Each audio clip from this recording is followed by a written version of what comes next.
జై శ్రీరామ్ అందరికీ నమస్కారం. వెల్కమ్ టు న్యూస్ అఖండ.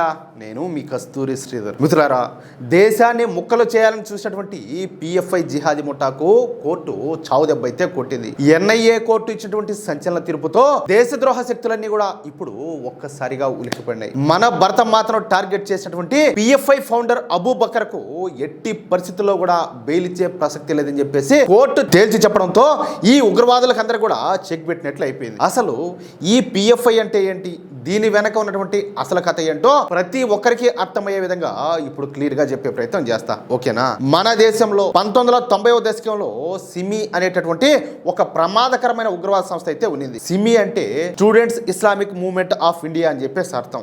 దేశంలో అనేక చోట్ల బాంబు పేలుళ్లకు రక్తపాతానికి కారణమైనటువంటి ఈ సిమి సంస్థను 30 ఏళ్ల క్రితమే మన ప్రభుత్వం అయితే నిషేధించింది. అయితే ఆ సంస్థ బ్యాన్ అవగానే అందులోని దేశద్రోహ శక్తులన్నీ కలిసి కొత్త పేరుతోను కొత్త రూపంతో 2006లో కేరళ వేదికగా స్థాపించినటువంటి సంస్థే ఈ పిఎఫ్ఐ అంటే పాపులర్ ఫ్రంట్ ఆఫ్ ఇండియా. ఈ పిఎఫ్ఐ సంస్థ పైకి మాత్రం మేము ముస్లింల హక్కుల కోసం, వెనకబడిన వర్గాల కోసం పోరాడేటటువంటి సామాజిక సంస్థ అని చెప్పేసి కలరంగిస్తా ఉన్నది. కానీ లోపల మాత్రం మన హిందువులను, హిందూ నాయకులను అతి దారుణంగా ఊచకోత కోయడానికి, దేశంలో అంతర్యుద్ధం సృష్టించడానికి పక్కాగా స్కెచ్ వేసింది. ఈ ప్రమాదకరమైనటువంటి సంస్థను స్థాపించినటువంటి అసలు విలను, దీని ఫౌండర్ ఎవరినో తెలిసిన వాడే ఈ అబూ బకర్ అనేటటువంటి ముసల్నక్క.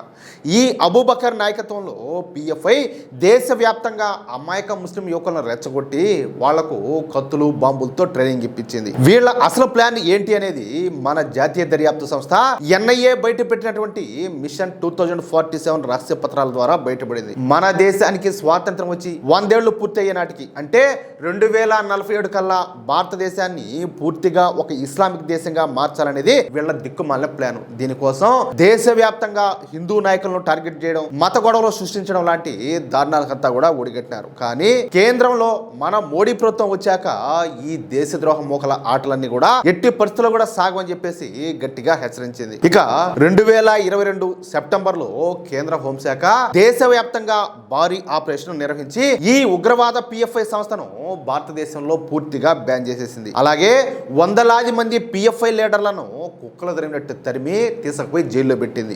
ఆ సమయంలోనే ఈ మెయిన్ విలన్ అయినటువంటి అబూ బకర్ ను మన ఎన్ఐఏ అధికారులు కాలర్ పట్టుకొని ఈడ్చుకొని వచ్చి లోపలేశారు. అప్పటి నుంచి ఈ జిహాదీ గాడు ఢిల్లీలో ఉన్నటువంటి తిహార్ జైల్లో కూర్చొని నాకు క్యాన్సర్ ఉండాలి, నాకు వయసు అయిపోయింది, నాకు ఆరోగ్యం బాగలేదంట రకరకాల డ్రామాలు ఆడుతూ బెయిల్ కోసం కోర్టుల చుట్టూ తిరుగుతాడు.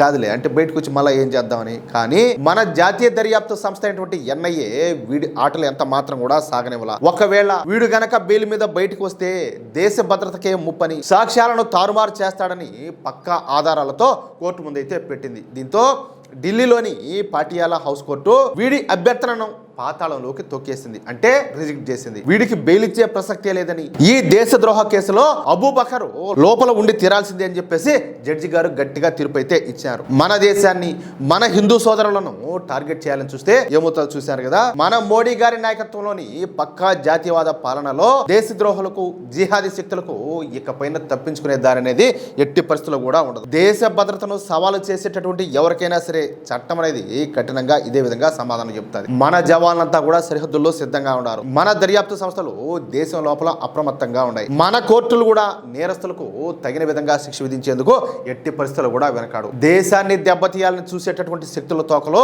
కత్తిరించే కాలం అయితే వచ్చేసింది. అది అసలు విషయం. ఏదా ఇది కాంగ్రెస్ పాలన కాదు, ఇది మోడీ గారి పాలన. ఇక్కడంతా కూడా ఇట్లే ఉంటుంది. మిత్రులారా, ఈ న్యూస్ కనుక మీకు నచ్చినట్లయితే వెంటనే ఈ వీడియో లైక్ చేసి మీ మిత్రులకు, అలాగే మీరు ఉన్నటువంటి వాట్సాప్ గ్రూపులను తప్పనిసరిగా షేర్ చేయండి. అలాగే ఈ వీడియో పైన మీ యొక్క అమూల్యమైనటువంటి అభిప్రాయాలను ఖచ్చితంగా కామెంట్ రూపంలో తెలియజేయండి. అలాగే ఇంతవరకు మీరు కనుక మన ఛానల్ను సబ్స్క్రైబ్ చేసుకున్నట్లయితే ప్రతి ఒక్కరు కూడా మన ఛానల్ను సబ్స్క్రైబ్ చేసుకోండి, సపోర్ట్ చేయండి ప్లీజ్. జై శ్రీరామ్, జై హింద్, భారత్ మాతాకి జై.